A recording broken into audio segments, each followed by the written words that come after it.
Mercoledì 21 maggio, buongiorno Sicilia da Angelo Gagliano. E buongiorno anche da Lorena Dolci. Cominciamo come sempre con le notizie di cronaca. C'è un'ultima ora a Catania, un parcheggiatore abusivo è stato arrestato per tentata estorsione, ha minacciato due ragazzi da cui pretendeva 5 euro per la sosta. Vi vengo a cercare, ho preso il numero di targa, il tutto immortalato anche da un telefonino cellulare. Mangiare in centro storico la sera e trovarsi davanti il parcheggiatore abusivo non è certo una novità in una città come Catania, ma quando si viene minacciati violentemente non è facile affrontare la situazione. È la disavventura capitata a due ragazzi di origine indiana, immortalata da un telefono cellulare, come mostrano queste immagini, che trovando parcheggio nella centrale piazza Spirito Santo sono stati fermati da un uomo che pretendeva con fare intimidatorio 5 euro per la sosta. I due non hanno ceduto e si sono allontanati rapidamente dal posto per trascorrere la serata in un ristorante della zona. Al loro ritorno il parcheggiatore abusivo ha continuato a pretendere il denaro, minacciando i giovani, collaborato da un 35enne di origine marocchina.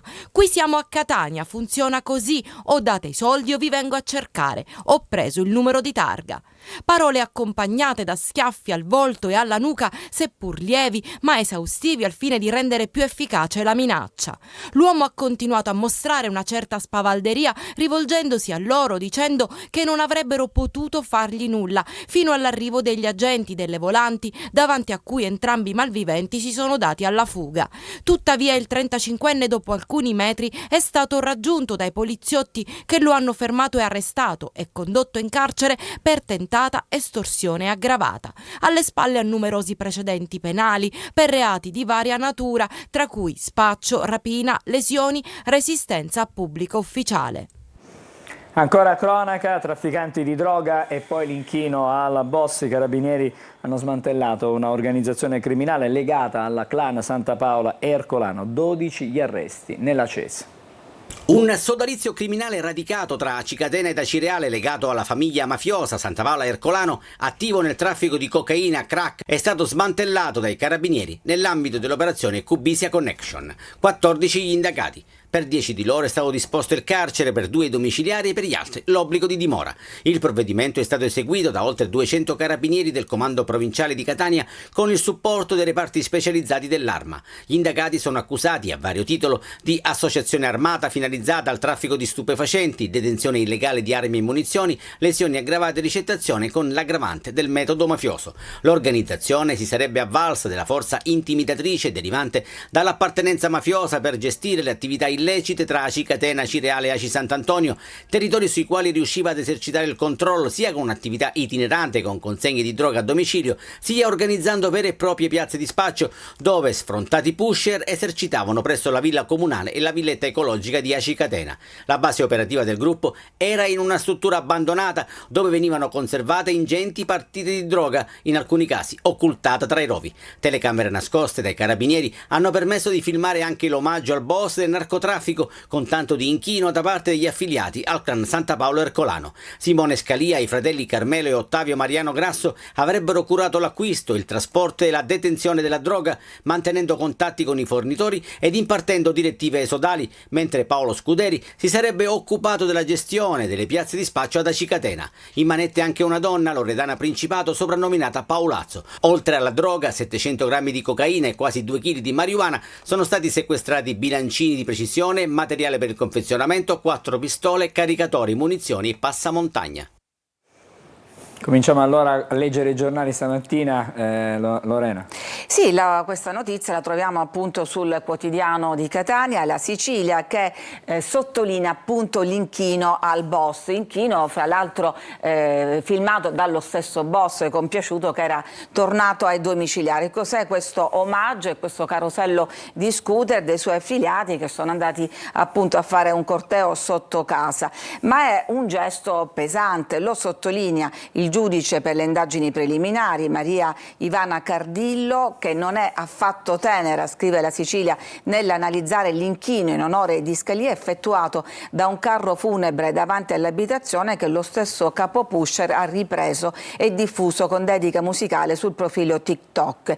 La portata simbolica dell'evento, unitamente alla pubblica ostentazione della propria centralità nel contesto territoriale, scrive il magistrato, evidenzia un comportamento coerente con l'affiliazione e con la volontà di ribadire il proprio status di soggetto autorevole e rispettato, secondo la logica di intimidazione tipica delle organizzazioni di stampo mafiose. Gli inchini sono un fenomeno noto nella cultura mafiosa siciliana, in particolare nella provincia di Catania, dove negli anni, come sappiamo, ci sono stati diversi casi.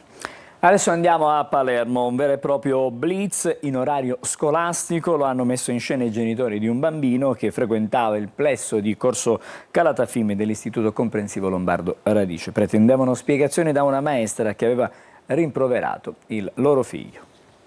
Un vero e proprio blitz in orario scolastico messo in scena dai genitori di un bambino che frequenta il plesso di Corso Calatafimi dell'Istituto Comprensivo Lombardo Radice di Palermo. Alla fine della scorsa settimana si sono presentati a scuola pretendendo di entrare in classe. Padre e madre del bambino volevano spiegazioni da una maestra rea di aver rimproverato aspramente il giorno precedente il loro figlio. All'ingresso i genitori sono stati bloccati dai bidelli, ne è nata una discussione animata condita da spintoni, durante la quale la madre del piccolo è riuscita a sgattaiolare dentro, mentre gli operatori ATA trattenevano il padre. Nel corridoio della scuola la donna veniva però fermata da un'altra maestra, anche lei strattonata e spintonata. Solo l'intervento, anche in questo caso degli operatori ATA, ha impedito che la donna cadesse per le scale. Alla fine il personale della scuola ha riportato lesioni giudicate guaribili in 6 giorni in base al referto ospedaliero. Tutto inizia quando il bambino, giocando in maniera pericolosa con un cancello, fa cadere un compagno di scuola. Da qui il rimprovero della maestra, rispetto al quale i genitori, informati dell'accaduto, volevano conto e ragione. Il personale della scuola ha inviato una lettera aperta dopo questa vicenda, rivolta al ministro dell'istruzione, all'ufficio scolastico provinciale e al sindaco di Palermo. Lavorare a scuola non è mai stato così pericoloso a causa dell'escalation di aggressioni e offese agli insegnanti e al personale ATA, dice Vito Cassata, segretario generale CISL Scuola Palermo Trapani. Per la segretaria generale CISL Palermo Trapani, Federica Badami, la società in cui viviamo ha una grande responsabilità e fatti di questo tipo fanno comprendere perché fra gli adolescenti il fenomeno del branco e della violenza stia sempre più dilagando. Il tema aggressioni stamattina sui quotidiani, non solo diciamo a scuola. No, non soltanto a scuola, anche se quelli che vengono nel corridoio, nelle aule scolastiche, fanno particolarmente specie. Questo è soltanto l'ennesimo caso, lo troviamo questa sorta di statistica sul quotidiano La Repubblica. Eccolo qua, le denunce nel 2025 per aggressioni: ci sono 3 insegnanti aggrediti da genitori ed alunni, 16 tra medici e infermieri, 4 autisti di bus. Quindi immaginate il livello di violenza. Lo scorso febbraio nel Catanese si sono registrati 2 episodi gravi, quindi non soltanto Palermo. 2 maestre della primaria dell'Istituto Petrarca di Catania, al culmine di una lite, sono state aggredite dai genitori di un'alunna. Una è finita in ospedale, qualche giorno dopo è toccato ad un assistente all'autonomia, colpito con uno schiaffo in faccia. A dicembre dello scorso anno era stata direttamente la preside a finire in ospedale. Un alunno di scuola media del comprensivo Maiore di Noto, dopo aver lanciato una sedia dalla finestra ed essere stato sanzionato dal docente, è stato condotto come capita e come nella memoria di tutti, timando dalla preside, ma a quel punto il 14enne l'ha colpita facendola finire all'ospedale. Insomma, naturalmente casi che fanno riflettere e fanno anche arrabbiare. E adesso siamo a Catania, parliamo del progetto dedicato al lungomare. È stato presentato il plastico di rigenerazione, frutto di un concorso di idee senza auto e anche con un affaccio sul mare ancora più diretto. Una stanza a cielo aperto sul mare. Impossibile non includere il lato poetico parlando di urbanistica nel tratto del lungomare di Catania, che sarà, secondo le linee previste per la rigenerazione del tratto da Piazza Europa a Piazza Mancini Battaglia, come da progetto vincitore del concorso internazionale di idee. immaginiamo di restituire una parte della costa appunto ai catanesi, che potranno goderlo senza tutte quelle autovetture che in questo momento lo occupano, e nello stesso tempo con una maggiore alberazione, quindi con piantumazioni, una maggior quantità di verde e soprattutto l'eliminazione del ponte, la restituzione dell'antico borgo al mare, io credo che sia una cosa che la città saluterà con favore. Ad aggiudicarsi il concorso lo studio Bodar di Barcellona Pozzo di Gotto, focus principale su Ognina. Questa è Piazza Mancini di Battaglia, dove attualmente sarà previsto anche l'accesso carrabile a tutta la città e anche un parcheggio di fronte alle attività commerciali, mentre tutto il resto dell'area invece è un'area che verrà trasformata in una ZTL o in una zona 30, accessibile solo ai residenti e agli addetti ai lavori delle attività portuali e delle attività commerciali. Il plastico del progetto è stato presentato in un atto di condivisione pubblica con categorie professionali e cittadini a Palazzo della Cultura. Presente anche l'assessore ai lavori pubblici e alle politiche comunitarie Sergio Parisi. Il sindaco trentino ha tracciato l'iter che porterà alla realizzazione. Dovremmo entro il 30 giugno pubblicare la gara, che quindi sarà svolta a ridosso dell'estate immediatamente dopo, e aggiudicare i lavori, dopodiché partiranno subito. Quindi noi abbiamo una deadline al 2027 per l'esecuzione di tutti quanti i lavori. Il tutto, ha aggiunto il sindaco, con la speranza di una sinergia con i cittadini. Allora, vediamo anche sui quotidiani il nuovo lungomare di Catania, diciamo quotidiano della Sicilia intanto.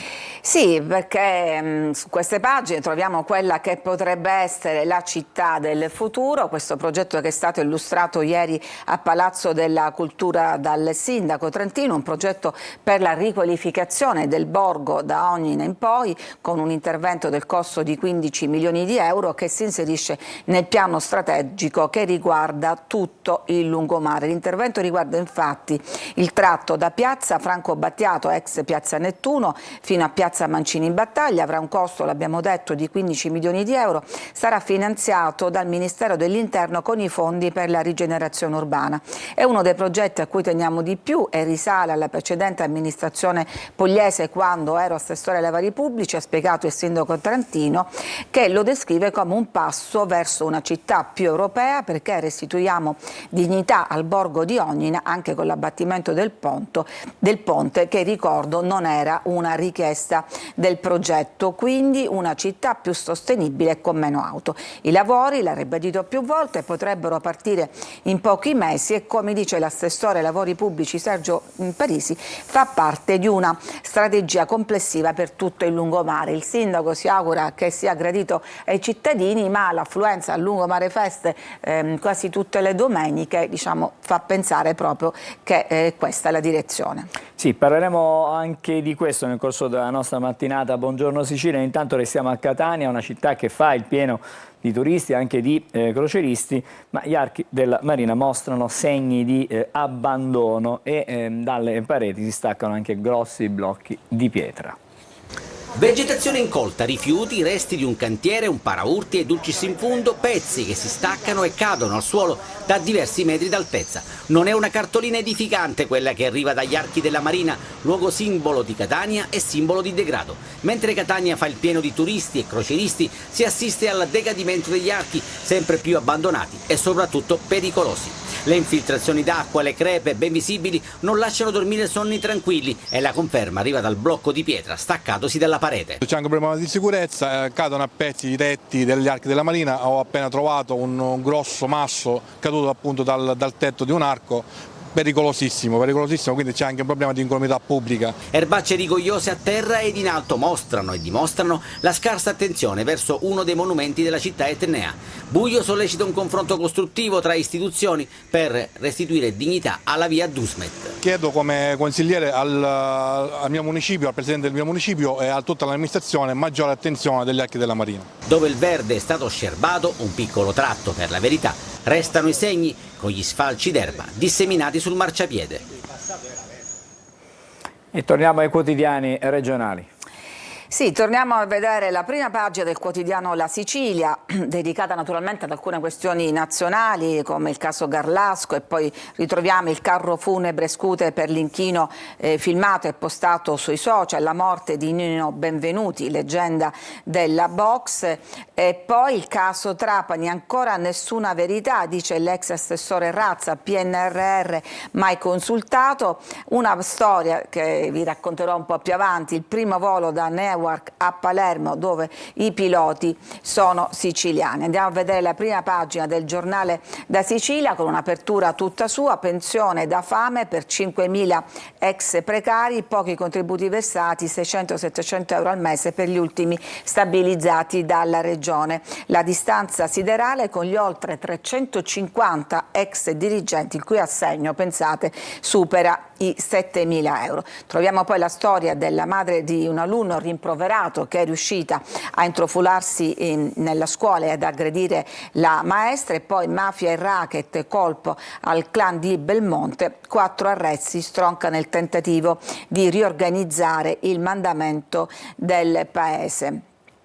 Andiamo a vedere la prima pagina della Gazzetta del Sud di Rimpettaio di Calabria, che quindi dedica l'apertura alle indagini sull'omicidio del giudice Scopelliti di molti anni fa, indagato il Gota dei clan. La DDA di Reggio insiste, Ndrine, che sono le formazioni dell''ndrangheta e Cosa Nostra dietro l'omicidio del giudice. Resta un interrogativo, il mandato da Riina, ancora questo da scoprire. E poi vediamo la prima pagina di Repubblica Palermo, che appunto ci dà conto di tutta questa escalation di violenza, dalle scuole agli ospedali, allarme violenza sul lavoro. A parte quella scuola, aumentano le vittime fra gli autobus, tra gli autisti dei bus e fra gli agenti penitenziari. Siamo nel mirino i medici in fuga dal pronto soccorso. E poi c'è la radiografia del flop dei fondi del PNRR, perché nella formazione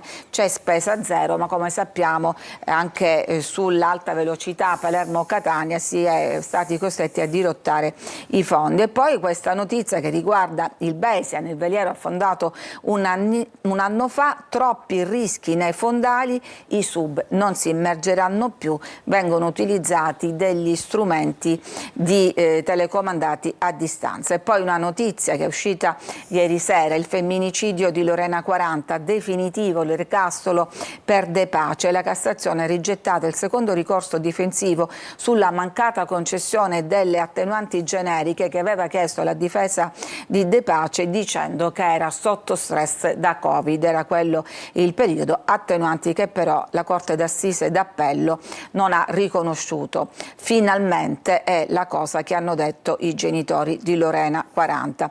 L'avvocato Latorre definisce una pena proporzionata ad un delitto efferato. Ecco qui la notizia che dicevo poco fa, si mischiano le carte del PNRR, a rischio la Palermo-Catania. Va in soffitta il collegamento ferroviario veloce, non avrebbe le carte in regola per rispettare le scadenze, insorgono le opposizioni, sotto accusa il ministro Salvini, fondi che non si perdono ma verranno dirottate ad altre opere. E poi c'è un libro del magistrato Ingroia, in cui racconta i suoi veleni, i veleni dei suoi anni a Palermo, fra cui questa pesante accusa. Un collega tradì Borsellino, a Tinebra dissi di Contrada. Paolo, e questo è un paradosso, indagava proprio su poliziotto a cui affidarono le indagini sulle stragi di via D'Amelio. Ancora, diciamo, misteri che emergono a 20 anni di distanza, 30 anni da quella strage. E poi ieri la visita di Landini, segretario della CGIL in Sicilia, a proposito della campagna referendaria, è stato a Paternò su caporalato e lavoro nero, prima rivolta con il sì al referendum. È stato a Paternò, che è il regno, per così dire, di La Russa. Impari da Mattarella, gli dice: il voto è libertà. Torniamo ad Angelo. Grazie allora Lorena. Noi adesso, come ogni mattina, andiamo a collegarci con la polizia stradale, il compartimento della Sicilia orientale. Sentiamo oggi da Sant'Agata di Militello il sostituto commissario Massimiliano Fiasconaro. Buongiorno e ben trovato. Buongiorno a tutti. Una notizia dell'ultimo momento: si è verificato un incidente stradale con feriti purtroppo sulla A18 TIR, la tangenziale di Catania, per intenderci nei pressi dello svincolo di Gravina in direzione di Siracusa. Sono intervenute le nostre pattuglie, l'incidente è in fase di rilevazione e di risoluzione. Questo però crea qualche fila aggravata dal fatto che in questo momento il traffico è molto intenso e già le file si creano indipendentemente dall'incidente occorso qualche minuto fa. Speriamo di ristabilire la normalità in pochi minuti.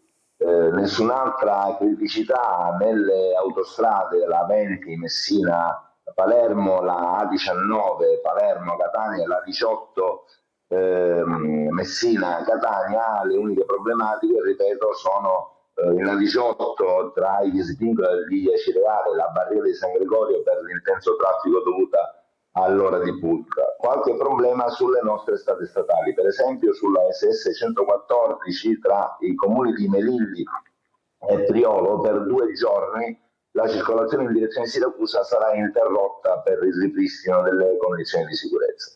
Soliti problemi di traffico sulla strada statale 121 fra Catania e Paternò, soprattutto fra gli svincoli di Piano Tavola e Mister Bianco.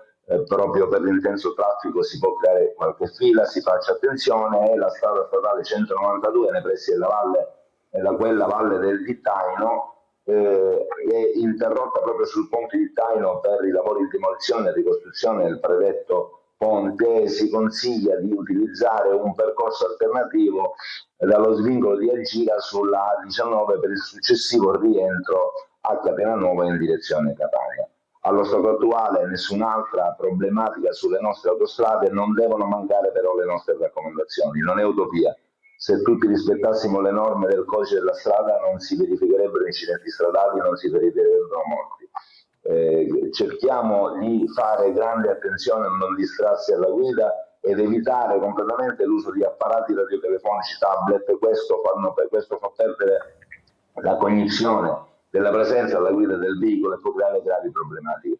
Per oggi è tutto, buona giornata a tutti e buona strada. Grazie. Con noi da Sant'Agata di Militello il sostituto commissario Massimiliano Fiasconaro della Polstrada, compartimento Sicilia orientale. Buona giornata anche a lei, ci risentiamo chiaramente con la Polizia Stradale domani mattina, ma intanto possiamo dare anche a tutto schermo le immagini che arrivano da via Vincenzo Giuffrida a testimoniare che la situazione di viabilità stamattina è piuttosto complicata, il traffico è intenso, le auto sono ferme in questo momento sui semafori pedonali, però mi pare di poter dire che il flusso veicolare è piuttosto intenso. Allora ci fermiamo per la prima sosta della mattinata, fra poco torniamo di nuovo a Buongiorno Sicilia, stavolta con i quotidiani, quelli nazionali, con le notizie che arrivano dall'Italia ma anche dall'estero. Con noi Lorena Dolci.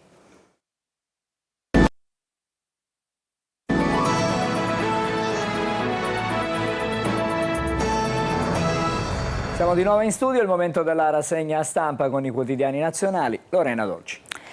Eccoci qua, cominciamo dal quotidiano La Repubblica, apertura dedicata, come quasi tutti i giornali nazionali, da una parte alla situazione in Ucraina e dall'altra al caso Garlasco, che si riapre dopo ben 18 anni e tiene tutti intrappolati con queste novità. Repubblica, vertice sull'Ucraina, Meloni sente il Papa, la Santa Sede si dice pronti al summit, Trump senza intesa mi ritiro. C'è anche questa ipotesi che Trump si voglia sfilare. Guardiamo anche il Corriere della Sera e qua in primo piano c'è invece l'impronta per così dire riesumata a distanza di 18 anni, che è risultata essere quella di Andrea Sempio, che ieri doveva appunto essere sentito dai magistrati ma invece a sorpresa non si è presentato, e lo vedremo più avanti. E poi c'è ancora tregua, Putin resiste a Trump, e poi l'altra notizia, se n'è andato Nino benvenuti nel 68 a New York, questo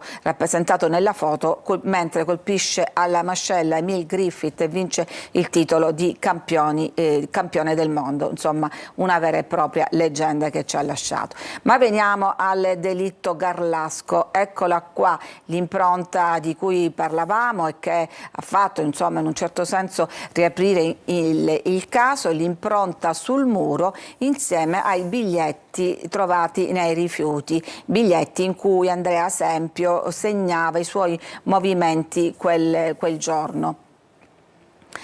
Lui, lo dicevamo, non si è presentato, il gran rifiuto, non si presenta dai PM, la sua legale che evidentemente ha elaborato questa strategia parla di guerra dura e al tempo dei social lo dice con questo post, lo vedete qui, guerra dura senza paura con tanto di emoticon, CPP vuol dire codice di procedura penale, we love you, sembra più un post di una ragazzina, di un adolescente, invece è l'avvocato che sta reggendo uno dei casi. Di forma diciamo, nell'invito a presentarsi. Sì, così si è almeno... appellato a questo cavillo, appunto dice il codice di procedura penale, però l'ha fatto con questo post. Che cosa c'è sul tavolo? C'è appunto il DNA, poi c'è un super testimone, 60 tracce ancora senza nome, così si riscrive il delitto. Stefania K, una delle due gemelle cugine di Chiara Poggi, era nel panico, questo lo racconta il super testimone, parlai al legale dei Poggi ma mi disse che già si indagava su Stasi e quindi queste nuove notizie non interessavano. E si racconta anche della madre di Sempio e della lite tra Chiara e una cugina avvenuta proprio il giorno prima. C'è quindi questa naturalmente guerra tra gli avvocati, ma cosa inedita, c'è anche uno scontro crescente tra esperti e divise, cioè forze dell'ordine, perché stanno venendo al pettine tanti errori, il DNA, la dattiloscopia, se a finire in tribunale è la scienza che 18 anni fa non ha saputo dare risposte. 18 anni dall'omicidio, l'analisi delle impronte e la genetica formano la mappa della nuova indagine. Le investigazioni smentiscono quanto finora costruito appunto in questo scontro tra esperti e divise. Ma andiamo a guardare cosa succede sulla scena internazionale. Trump, scrive la Repubblica, si vuole sfilare da Kiev dopo che aveva detto che in 24 ore avrebbe risolto la guerra, pronto a ritirarmi se non succede nulla. Adesso dice è una questione europea e dice no ad ulteriori misure contro Mosca. I media lo accusano e dicono vuole solo fare affari con Putin. Trump sta abbandonando Kiev, si chiede anche il Corriere della Sera, mentre l'Europa, abbiamo detto Trump è contrario a nuove sanzioni, l'Europa vuole varare nuove sanzioni a Mosca, un modo per fare pressione per il cessate il fuoco. Nel 17° pacchetto vengono colpiti fra l'altro la flotta fantasma russa che in questi anni di guerra ha continuato a fare esportazioni di prodotti dual use, cioè sia civili che militari, ma già si preparano le misure da arma di fine mondo sul prezzo del petrolio e sulle banche, quindi la tensione continua a crescere. Nel frattempo c'è un'altra, come sappiamo, zona di tensione a Gaza, dove continua l'offensiva israeliana e strage di donne, ed è la sinistra israeliana questa volta che accusa l'esercito, bimbi uccisi per hobby, mentre arrivano le accuse anche dall'Unione Europea che sfida Netanyahu a rivedere gli accordi, ma l'Italia vota contro. Da 17 paesi dell'Unione il sì a cambiare le intese strategiche, e anche il Regno Unito congela la trattativa per la partnership, e questo è un modo per fare pressione su Netanyahu, perché a Gaza sta veramente succedendo un'agonia. Nella striscia sono arrivati 100 tir, ma si fermano al confine. L'ONU parla di 14.000 minori a rischio morte di fame in 48 ore. I 17 paesi dell'Unione Europea chiedono di rivedere gli accordi con Israele, l'Italia si oppone, Londra congela i negoziati sui commerci. Torniamo a Trump, perché Questi sono gli scenari di guerra internazionale. Abbiamo detto Trump si sfila, ma nel frattempo vuole proteggere gli Stati Uniti. Come? Dando il via a questo Golden Dome, intercettori nello spazio, una specie di cupola spaziale, un vero e proprio scudo del Pentagono che dovrebbe proteggere gli Stati Uniti da eventuali attacchi. È un vecchio piano di guerre stellari di Reagan per proteggere gli USA dalle atomiche, stanzia i primi 25 miliardi. E mentre lui stanzia miliardi, invece c'è chi a sorpresa lascia la politica, è Elon Musk, di cui si è parlato tanto, che non solo ferma lascia le donazioni, ma addirittura annuncia di voler fermare le donazioni, ed erano cospicue. In futuro ha detto: ne farò molte meno, penso di aver dato abbastanza. E il Partito Progressista è già preoccupato. Parlavamo poi dell'addio a Benvenuti, un divo sul ring, addio al pugile gentiluomo che conquistò l'America, il Nino d'Italia. Mitici i suoi match di box con Mazzinghi, Griffith e Monzon, una vera e propria leggenda. Poi c'è il caso della nuova sindaca di Merano, Italia, per dire che sembra di essere un'altra nazione, Alto Adige, perché cosa ha fatto lei? Qui la vediamo con la fascia tricolore, ma appena nominata se l'è voluta sfilare, non ha accettato insomma di indossarla. E sempre a proposito di amministrazioni, le regioni scrivono al governo: trattiamo sul terzo mandato, l'iniziativa partita dai governatori leghisti, accolta anche da Dem. Fratelli d'Italia apre ad una generica discussione, Salvini in cassa.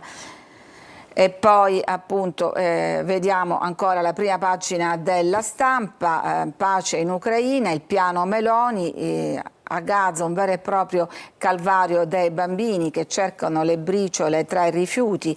L'ex ministro dell'Interno Minniti parla di vendetta cieca. E poi dalla periferia di Torino, vivere e resistere a Barriera di Milano tra ferite, sogni e paura. E poi c'è ancora il piano antipandemico in esame all'Organizzazione Mondiale della Sanità. L'Italia ha deciso di astenersi, Locatelli dice è un vero e proprio schiaffo ai morti da Covid. Ci fermiamo qua, torniamo da Angelo Vegliano. Grazie Lorena. Allora adesso vediamo le previsioni meteo per la giornata di oggi e non solo, e poi torneremo ad occuparci del nuovo lungomare di Catania, fra pochissimo. Ben ritrovati da Sofia Inglese di Trebi Meteo. Nella giornata di mercoledì l'atmosfera sarà ancora a tratti instabile sul nostro territorio, specialmente sui rilievi di nord-est e regioni del versante adriatico, meglio altrove con maggiori schiarite. Sulla Sicilia sole prevalente, nel corso della giornata di mercoledì aumenterà un po' l'instabilità, specialmente al mattino, sui settori nord-orientali della regione, con qualche possibile fenomeno sparso, ma già in attenuazione dal pomeriggio. Il clima sarà ancora molto mite, con punte che localmente toccheranno anche i 28-29 gradi, specialmente sulle province meridionali. Nel corso della giornata di giovedì ancora ampi spazi soleggiati sulla Sicilia, con qualche nuvola di tanto in tanto, ma solo in transito. La ventilazione sarà debole, con mari calmi o poco mossi e temperature che non subiranno particolari variazioni. Ma per maggiori dettagli scaricate l'app gratuita di Trebi Meteo.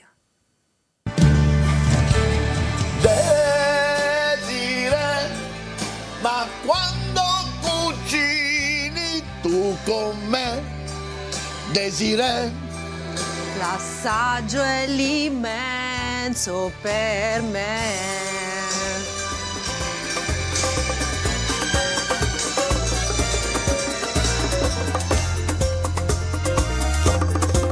Tutti i giorni su Antenna Sicilia.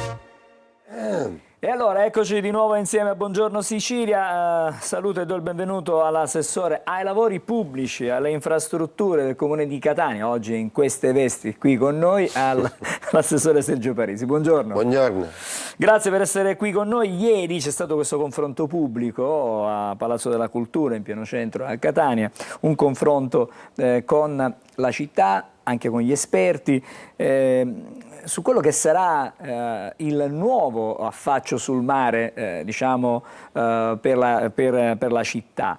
Un affaccio che è un po' rivoluzionario rispetto a quello che abbiamo fino ad oggi visto, come abbiamo insomma, visto la città e vissuto la città. Beh, rivoluzionario sicuro, ci lavoriamo da tempo, qualcosa già l'avevamo messa in campo, mi riferisco naturalmente alle piazze che abbiamo ristrutturato, riqualificato in città, alcune, anzi una in realtà l'abbiamo proprio creata dal nulla, che è Piazza Sciascia all'inizio del lungomare, ma poi Piazza Europa, Piazza Nettuno, ma soprattutto il punto di partenza è stata Via Barraco che è stata aperta l'anno scorso, come sapete in un anno e mezzo di lavori che in realtà dovevano partire 20 anni fa, non sono mai partiti per degli intoppi che noi poi abbiamo risolto. Mi riferisco agli isolatori sismici nel ponte proprio della stessa Via Barraco, ma mi riferisco anche al taglio nella parte in cemento che ti porta appunto in Via Barraco. Quello è stato il punto di partenza perché poi l'alternativa al lungomare è proprio la Via Barraco, che poi ti porta prima alla rotonda del Rotolo e poi ti porta tramite Via Alcide De Gasperi proprio al lungomare. Quindi il progetto si divide appunto in 2 passaggi principali. Il primo è la rigenerazione del lungomare partendo da Piazza Mancini Battaglia ed arriva a Piazza Nettuno, ed è quella che abbiamo presentato ieri. Stiamo vedendo per l'appunto il plastico di ieri, giusto? Ed è quella che abbiamo presentato ieri, una volta che abbiamo indetto il concorso di progettazione, che si è concluso con un vincitore che era ieri presente con il suo studio e tutto il suo staff, e ci ha presentato il progetto, che diventerà esecutivo tra qualche settimana, e per questo ieri abbiamo avviato anche questo confronto pubblico, tra l'altro molto partecipato, diventerà esecutivo, quindi riporteremo in giunta la delibera. Ieri è stato presentato, e devo dire è stata una presentazione che ha suscitato grande interesse. Devo dire sono stati molto bravo l'architetto Messina che ce l'ha presentato, e naturalmente noi oltre al concorso di progettazione stiamo lavorando all'alternativa al lungomare, e quindi appunto, come dicevo prima, alla Via Barraco, che dovrà essere completata nei 2 sensi di marcia, e a breve porteremo in giunta anche questo progetto, il tutto con una dotazione, in una visione strategica, come dicevo prima, una dotazione complessiva di 57 milioni di euro, tutti soprattutto fondi comunitari, e mi riferisco ai fondi del Prometeo Plus, quindi senza un solo centesimo naturalmente a carico delle casse comunali. Tornando a Via Barraco, questo significa che in questo momento dalla circonvallazione si ha l'accesso per andare verso la rotonda che poi porta in Via del Rotolo, ma serve, diciamo, la strada, come diceva prima, per poter ritornare sulla stessa circonvallazione. Assolutamente sì, e quindi ovviamente il progetto che è ormai pronto, portato avanti dai funzionari, dai direttori dei lavori pubblici, ecco, quello è il progetto che completa la Via Barraco, ovviamente nel senso di marcia opposto, che ti porterà da Via del Rotolo e poi successivamente da Via Alcide De Gasperi fino alla circonvallazione. Restiamo sul lungomare, perché insomma, abbiamo visto che si parte da Piazza Mancini Battaglia e si arriva, diciamo, quasi, non si arriva intanto in Piazza Europa per adesso, cioè non ci si arriva in questa fase. C'è un secondo step, perché qualcuno magari ha detto: ma che cosa succede? Ci si ferma a un certo punto e poi, perché magari prima l'abbiamo accennato, ma adesso cerchiamo di spiegare, perché il progetto è completo e ha delle tappe, si arriva a tappe. Adesso ci sono questi finanziamenti, si può fare questo primo, diciamo, tratto, poi il completamento di restyling successivo ancora di Piazza Europa, che già è stata in qualche modo restituita, ma continueranno dei lavori. Che cosa succede? No, intanto devo precisare che la dotazione finanziaria è per tutto il progetto, quindi i 57 milioni sono comunque risorse che noi siamo riusciti fra virgolette, di impegnare attraverso la nuova linea di finanziamento che è quella del Prometro Plus. Quindi, e proprio soprattutto rispetto al passato, stiamo cercando di invertire un po' la rotta, perché mi permetto di sottolineare che nel passato spesso e volentieri ci sono stati progetti che sono stati portati avanti a spizzichi e bocconi, come dire c'è questo, facciamo questo, poi più avanti vedremo. Quindi la cosa da precisare è proprio complessivo. Il progetto è complessivo e ha una dotazione certa sul finanziamento di tutti i 57 milioni. O, come dicevo prima, 2 passaggi. Il primo è il concorso di progettazione e parallelamente, quindi sull'arrivazione del lungomare, e parallelamente l'alternativa con via Baraco. Secondo step, via Piazza Nettuno, Piazza Europa, quindi la parte sotto al lungomare, e contestualmente ovviamente il lavoro che si sta portando avanti come progettazione sul viale Alcide De Gasperi, che poi ci porterà al lungomare attraverso l'allargamento delle 2 stradine che ci sono oggi, che noi utilizziamo per salire a viale Alcide De Gasperi. Una osservazione: i residenti, perché sì, là c'è tanta gente che abita in quella zona, avranno la possibilità, chiaramente avranno la possibilità di accedere a casa loro attraverso che cosa? Attraverso via del Rotolo per una parte, oppure c'è una stradina? Comunque ci sarà una strada, come si vede anche dal plastico, come si è visto dal progetto, ci sarà una strada che servirà naturalmente i residenti e ovviamente gli esercizi commerciali, quindi quella comunque sarà garantita. Inizialmente era previsto un progetto diverso, ma i progettisti hanno anche, diciamo, portato avanti questa strada proprio per le esigenze dei residenti stessi. La necessità di avere questo confronto anche con la cittadinanza, nonostante il progetto sia stato scelto, sì, diciamo, e indicato, perché? Per una maggiore condivisione, per avere altri suggerimenti, perché magari si possono fare, diciamo, delle piccole variazioni rispetto a quello che è il progetto? Ma ieri il progettista è stato veramente molto bravo, quindi secondo me nessuno avrebbe potuto presentare come l'ha fatto lui il progetto. E quindi averlo fatto in un confronto cittadino, come ripeto, molto molto partecipato, è stato secondo me anche bello, un po' in linea con quello che stiamo portando avanti insieme al sindaco Trentino e con tutta la giunta, e come diceva lei ci dà anche la possibilità di apportare qualche piccola modifica in relazione alle istanze che perverranno dopo questo confronto. Cosa ci dobbiamo aspettare rispetto all'affaccio al mare? È possibile lungo, diciamo, tutto il lungomare vedere, che ne so, dei piccoli porticcioli? Faccio un esempio, dei momenti in cui si potranno vedere delle imbarcazioni proprio a ridosso. Capisco che chiaramente la nostra costa, quella zona là, è particolarissima. Va precisato che non interveniamo e non possiamo intervenire naturalmente sulla costa. La costa è gestita dal demanio, e semmai l'affaccio sul mare sarà diverso rispetto ad oggi, ci saranno molti più spazi per potersi godere il lungomare, diciamo, a piedi, ci sarà più verde, quindi ieri abbiamo presentato anche questi numeri, questo ad esempio stiamo vedendo lì Piazza Sciascia, cioè la piazza accanto rigenerata, e questa un po' in condizioni non ottimali. Proprio su questo stiamo lavorando in questi giorni per immaginare la riqualificazione anche di questo tratto. Spazio. Sì, assolutamente sì, in linea con quello che è stato un po' il successo del piazzale Sciascia, che come sapete è preso d'assalto ogni giorno da tanti cittadini e soprattutto dai bambini. Abbiamo detto che i tempi sono abbastanza rapidi, abbastanza veloci, ma immaginare la conclusione dei lavori? I tempi sono veloci per come noi stiamo andando, ovviamente è un progetto, direi anche un po' epocale, probabilmente un progetto importante come lo è stato all'epoca la realizzazione del ponte stesso e del lungomare 60-70 anni fa. Quindi ci vogliono delle attenzioni, e proprio per questo abbiamo indetto il concorso di progettazione, perché era più giusto condividere con i professionisti, che cosa è stato anche a livello europeo, lo voglio anche sottolineare, condividere una scelta così importante e di fatto anche invasiva per certi aspetti, no?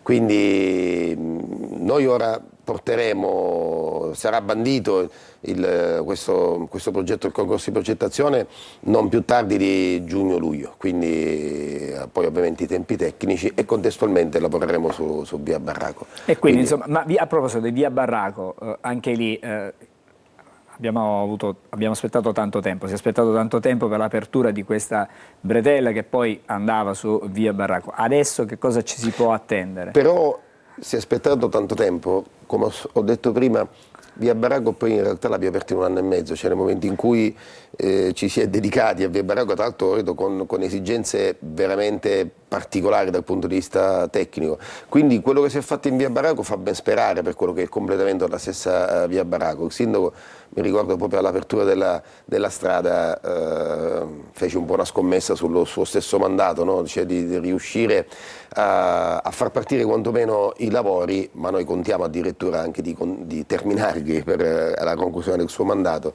e quindi su questo stiamo veramente lavorando tanto per fare il tutto in tempi celeri, anche perché sono risorse soprattutto europee, quindi là ci sono dei tempi abbastanza ferrei. Sono dei paletti insomma da rispettare. Visto che stamattina parliamo con l'assessore ai lavori pubblici del comune di Catania, questo è un grandissimo progetto, ma immagino che in cantiere ci sono altri lavori per la città di Catania. Beh, i lavori sono veramente tanti. Abbiamo consegnato la settimana scorsa il piazzale Famà, il parcheggio Famà, e in tanti hanno scommesso sui social che dopo qualche giorno sarebbe stato totalmente vandalizzato. Io ci passo ogni mattina e ogni sera, e devo dire anche lì fino adesso la scommessa è stata vinta. Stiamo lavorando sull'emergenza abitativa con i palazzi a Librino, quelli di Viale Moncada e le 2 torri, quindi sono già partiti i lavori in entrambi i plessi. Stiamo realizzando 6 asili nido, ma sono già in corso d'opera i lavori, quindi anche questa è stata una scommessa importantissima, e i lavori sono già in corso. Quindi insomma tante iniziative. Ovviamente stiamo continuando sugli impianti sportivi, a breve consegneremo il campo da calcio Velletri, stiamo lavorando con risultati straordinari e nessuno ci credeva sul Palanesima, 14 milioni di euro, il simbolo dei nostri computer, ne abbiamo parlato qui spesso, e i lavori stanno andando molto bene.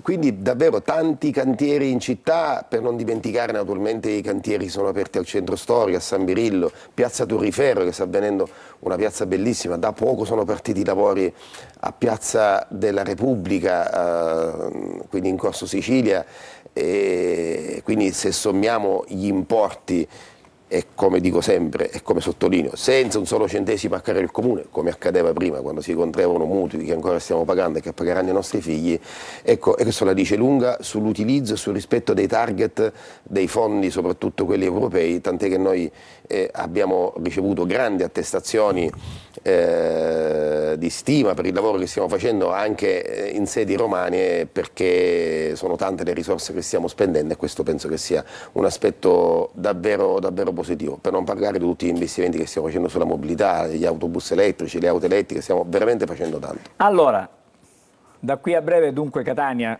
cambierà volto per tutte queste, diciamo, questi lavori. Ci ritroviamo, faremo il punto della situazione magari sul lungomare non appena cominceranno i lavori, così cercheremo di fare un punto della situazione e avremo magari, non dico tempistiche più certe, però potremmo magari spiegare meglio, e vedremo poi con l'ausilio delle immagini cosa succede non appena i lavori partiranno. I disagi immancabili chiaramente ci saranno, perché per fare un lavoro sul lungomare con un'importantissima arteria stradale chiaramente bisognerà anche un po' soffrire, questo è innegabile. Non sarà facile, penso che prima ci vedremo per Piazza Michelangelo, che a breve l'apriremo, avevo dimenticato ange Piazza Michelangelo, che è una piazza molto... D'accordo, allora siamo qui e vi aspettiamo quelle che sono chiaramente le risultanze poi di tutti questi cantieri. Buon lavoro all'assessore Sergio Parisi, ci dobbiamo fermare, fra poco parleremo di altro, perché parleremo delle api. Ieri è stata la giornata mondiale delle api, ma parleremo dell'importanza proprio delle api per l'appunto per tutti noi, attenzione, per tutti noi. Tutto questo fra pochissimo.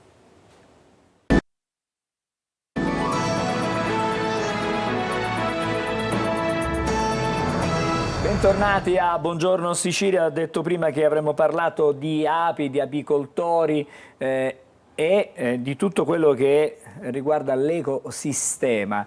Buongiorno a Ettore Barbagallo. Buongiorno. Che è il direttore apiario dell'Etna, quindi adesso cerchiamo di capire. Abbiamo detto, ieri abbiamo approfondito il tema, la giornata mondiale delle api, che sono fondamentali, l'abbiamo ribadito più volte, per la vita di tutti noi, ma non solo noi umani, attenzione, noi uomini, ma diciamo in questo c'è un grande equilibrio e loro, le api, riescono ad essere, sono fondamentali, non riescono ad essere. Sì, sono un elemento fondamentale di una catena delicata, una catena che può spezzarsi in qualche punto. E che sono preziose, perché ovviamente il fatto che siano degli elementi che indicano la salubrità della natura, dell'ambiente, purtroppo danno segnali che qualcosa non funziona bene. Rispetto allo scorso anno si va meglio quest'anno? Decisamente sì. E questo è stato un anno proprio dal punto di vista climatico, per la piovosità copiosa appunto che c'è stata, ha aiutato tanto, ma ovviamente siamo sempre in un trend da tanti anni ormai, da almeno 5, negativo per l'allevamento delle api, per la produzione di miele collegata ad essa. L'assenza chiaramente delle piogge negli anni passati e quindi la siccità ha creato problemi, diciamo, alla fioritura, perché c'è stata meno fioritura. Tutto questo ha comportato e chiaramente difficoltà di sopravvivenza stessa per le api, ma anche per tutto il settore, un settore che è andato in sofferenza e che in qualche modo ha trovato ristoro in aiuti che sono arrivati dagli enti, dalla regione anche. Sì, a prescindere dai ristori che ovviamente non possono mai essere esaustivi né coprire le difficoltà enormi sulle quali versano adesso la stragrande maggioranza degli operatori del settore, il ruolo delle api è duplice ovviamente, no? La produzione del miele è una conseguenza di una raccolta di nettare e dell'azione di impollinazione, che è la seconda attività molto più importante che svolgono in natura. Ovviamente sono collegate, quindi se c'è ovviamente meno produzione di miele, c'è anche meno cibo a disposizione delle api e di conseguenza c'è una carenza, una riduzione delle attività di impollinazione. L'impollinazione è un elemento preziosissimo, fondamentale, perché consente la sopravvivenza di centinaia, se non migliaia di specie, soprattutto spontanee. La presenza di piante spontanee negli ecosistemi consente anche la sopravvivenza degli ecosistemi, perché ne garantisce la biodiversità. Io leggo tra le note che c'è un rapporto della WWF che ha un titolo particolare: il futuro è in un volo. Salvare, come diceva lei, gli impollinatori significa salvare noi stessi, e il rapporto evidenzia come oltre il 40% degli impollinatori invertebrati sia a rischio di estinzione a causa proprio del cambiamento climatico. Tutto questo praticamente e in Europa in particolare la metà della specie, il 50% della specie è a rischio, quindi diciamo che è un allarme che va evidenziato, sottolineato, va ribadito con grande diciamo, attenzione e con, diciamo, con perseveranza. Perseveranza è fondamentale. Adesso sta andando meglio, quest'anno va molto meglio perché le piogge aiutano, la produzione di miele è aumentata. Cosa significa anche per l'economia tutto questo? Allora, intanto riguardo alla questione delle estinzioni di alcune specie, dobbiamo essere sinceri, non c'è il rischio che si estingua l'apis mellifera, diciamo, che è l'ape più diffusa. Non è quello il problema invece semmai riguarda tantissime altre specie che veramente rischiano, molte si estinguono anche naturalmente, no? nel tempo. ma è il ruolo e l'importanza che hanno nell'impollinazione delle piante spontanee e coltivate, che viene meno. Questa è la cosa di cui dobbiamo preoccuparci. Mi dicevo dal punto di vista commerciale, dal punto di vista economico. Sì. Io mi permetto di sottolineare che l'aspetto economico legato anche alla produzione di miele, ovviamente, è importante soprattutto per la sopravvivenza delle aziende, no? Perché se le aziende non riescono a reggere dal punto di vista economico è chiaro che devono abbandonare, e purtroppo assistiamo ad un continuo abbandono da parte degli apicoltori di questa attività, e conseguentemente non riescono, non possono ovviamente continuare a spostare per esempio gli alveari da un luogo all'altro, perché il nomadismo delle api è una delle attività principali e che consente appunto l'impollinazione di tantissime specie e anche diffuse nel territorio. Quindi è molto collegato. Devo dire che ci sono degli interventi, anche se non possono mai essere sufficienti, anche da parte dell'Unione Europea. L'Unione Europea vi è consapevolezza, direi, anche ai piani alti, no? Di questo enorme problema, e quindi stanzia delle cifre con delle misure ben specifiche. Ovviamente però non è semplice accedere a questi fondi da parte soprattutto delle piccole aziende. Occorre poi una mediazione da parte degli organismi istituzionali nazionali e regionali. Avviene poi ovviamente qualcosa si riesce a fare, ma non è sufficiente. Occorre anche la sensibilizzazione, occorre molto che ci sia un'attenzione da parte della gente, che comunque capisca anche qual è la problematica e che si comporti anche di conseguenza. Noi ad esempio come apiario dell'Etna, come Casa delle Farfalle, da tantissimi anni cerchiamo di fare qualcosa in questo senso, di dare un piccolo contributo anche nel senso di promuovere l'attenzione verso la biodiversità. La Casa delle Farfalle aiuta, no? Perché i colori, le forme eccetera delle farfalle aiutano molto, e le farfalle sono proprio una delle specie a rischio. Assolutamente più a rischio, ce ne sia sempre di meno in natura, e questa tendenza, ecco, più o meno diffusa di sensibilizzazione, di attenzione verso queste problematiche dovrebbe aiutare anche a costruire dei consumatori consapevoli. A proposito di consumatori, il nostro miele quanto è e se è in qualche modo tutelato? Purtroppo a sufficienza. Infatti secondo me non abbastanza, decisamente non abbastanza. Parliamo del miele prodotto in Italia, in generale. Il miele prodotto in Italia, ma più in particolare, se mi consente, il miele siciliano è un ottimo miele. Quasi sempre i prodotti siciliani sono di altissima qualità, e soprattutto quelli genuini, prodotti anche dalle piccole aziende. Non c'è ancora un sistema di valorizzazione e di protezione del prodotto siciliano, come potrebbe essere un IGP, come l'esempio dell'olio IGP siciliano che ha funzionato, potrebbe essere preso a prestito.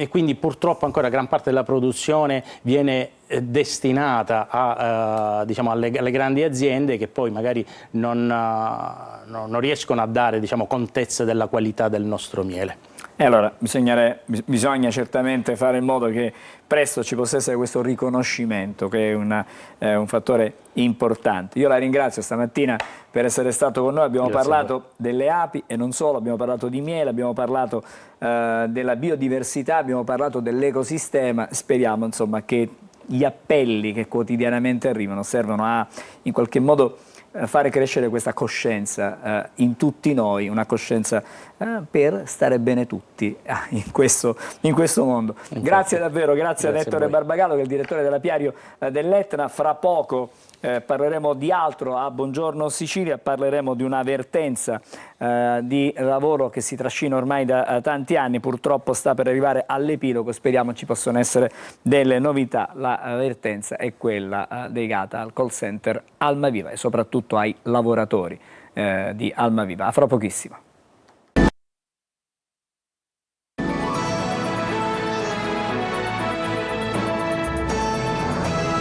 Eccoci, siamo di nuovo insieme. Buongiorno Sicilia, come anticipato parliamo della vertenza Almaviva, ma più che altro stamattina cerchiamo di avere un racconto personale di chi vive in effetti poi questo dramma che è quello della occupazione che manca. Buongiorno, Buongiorno. a Mario Cirio, Buongiorno. che è un lavoratore di Almaviva. Almaviva.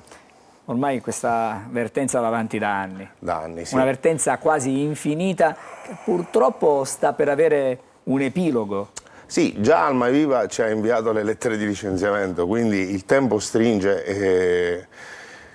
Cosa pensiamo noi? Pensiamo che si dovrebbe dare una svolta col numero 116 e 117 per insomma, trovare una soluzione a questo. La cassa integrazione sta terminando, scade a luglio. A luglio scade, e quindi quantomeno ci auspichiamo che il Ministro o la Regione faccia pressione quantomeno per coprirci da questo punto di vista. Ieri c'è stata una riunione in Regione all'assessorato. Sì, sì. Si torna a parlare di questo progetto 116-117 che coinvolge, attenzione, non tutti però in questo momento i 130. lavoratori, perché chi ha ricevuto la lettera di licenziamento sono 489 dipendenti, in carico all'azienda ne restano solo 5, mi corregga se dico numeri non esatti, quindi significa Confermo.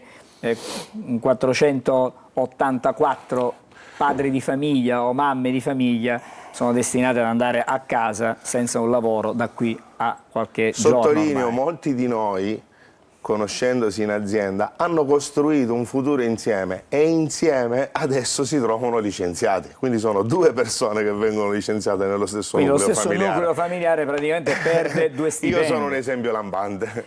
Certamente questa. Guarda, allora, ieri c'è stata, dicevo prima, questa riunione. Sì. Al termine della riunione ci sono state le parole dell'assessore Tamaio. Lei che cosa ci può dire? Qual è la sua sensazione? Ecco, diciamo questo, le parole sono belle, potrebbero rassicurarci perché vengono da una persona che combatte per noi, lo devo dire sinceramente, da anni, ma le parole rimangono parole. A luglio scade la cassa integrazione. Questo finanziamento che parte da un monte da 25 milioni di euro e adesso dovrebbero essere sbloccati 5 milioni di euro, questi 5 milioni di euro ancora non sono stati sbloccati. Sono state individuate sia a Palermo che a Catania le sedi per fare, per esplicare questo servizio, ma i tempi stringono e stringono tantissimo, cioè oramai luglio è domani. Luglio praticamente veramente domani. E poi quando si resta senza neanche il sostegno degli ammortizzatori sociali. Noi su questo veramente cerchiamo di tenere il focus, perché ci sono decine di famiglie che da anni prendono una cassa integrazione, e voglio sottolineare, è una cassa integrazione di persone che erano a 4 ore e non a 8 ore, quindi è una cassa integrazione molto più bassa, che rasenta la povertà. Siamo là, certo. Quindi bisogna, secondo me, spingere tantissimo innanzitutto per dare una copertura e spingere soprattutto affinché questo, io mi auguro che i sindacati spingano su questo, che insomma si smuova questo progetto. Il progetto è quello legato al piano della sanità, pubblica. Sì. Che dovrebbe coinvolgere intanto 2 ospedali, il civico di Palermo e il Cannizzaro di Catania. Questi sono le due centrali sedi, dove si dovrebbero attivare questi call center per i numeri 116 e 117. Abbiamo detto prima 130 lavoratori soltanto dei 400 full time, e quindi insomma qualche garanzia in più. Se mettiamo in questo progetto, faccio delle ipotesi qui in diretta con lei, chi ha marito e moglie lavorano per la stessa azienda, magari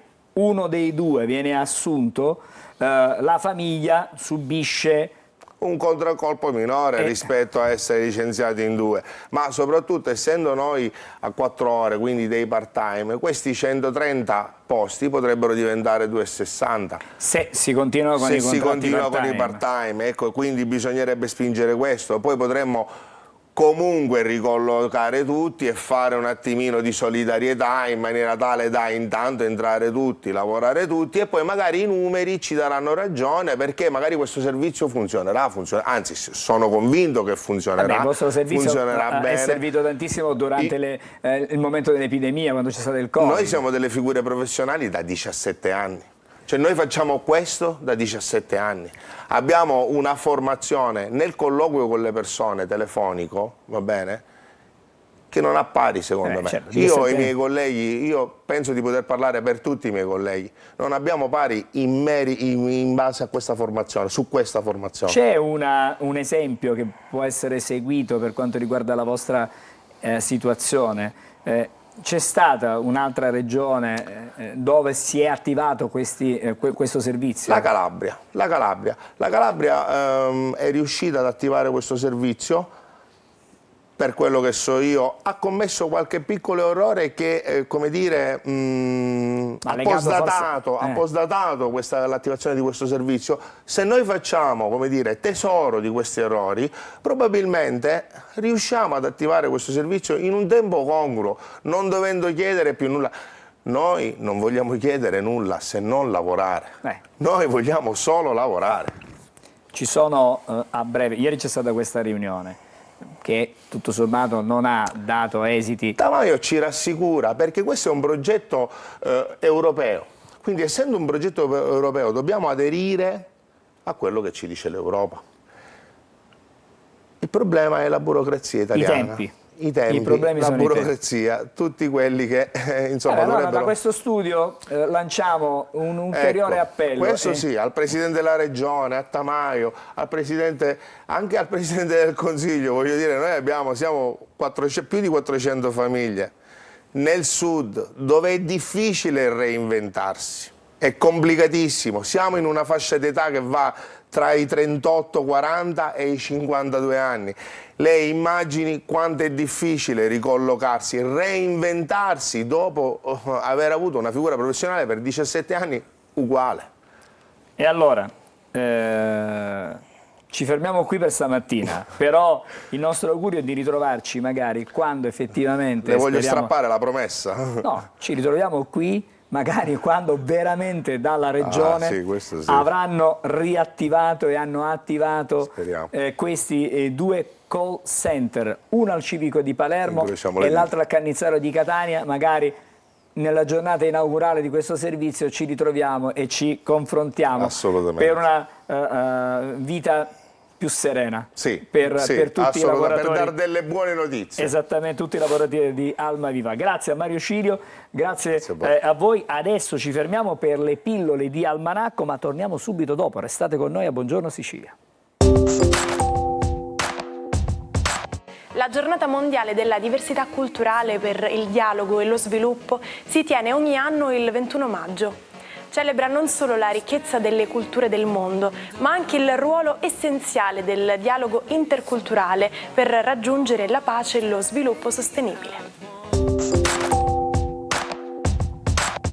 Ma è possibile curvare un fascio di luce? La risposta è sì e trova le basi nella teoria della relatività generale di Einstein. La massa di un oggetto molto grande crea una sorta di campo che permette la deviazione della luce prodotta da oggetti nelle vicinanze. In alcuni casi si può quindi creare perfino un anello luminoso attorno all'oggetto molto massivo. Fenomeni spettacolari come questo possono essere osservati grazie agli strumenti ad altissima risoluzione come il telescopio spaziale Euclid.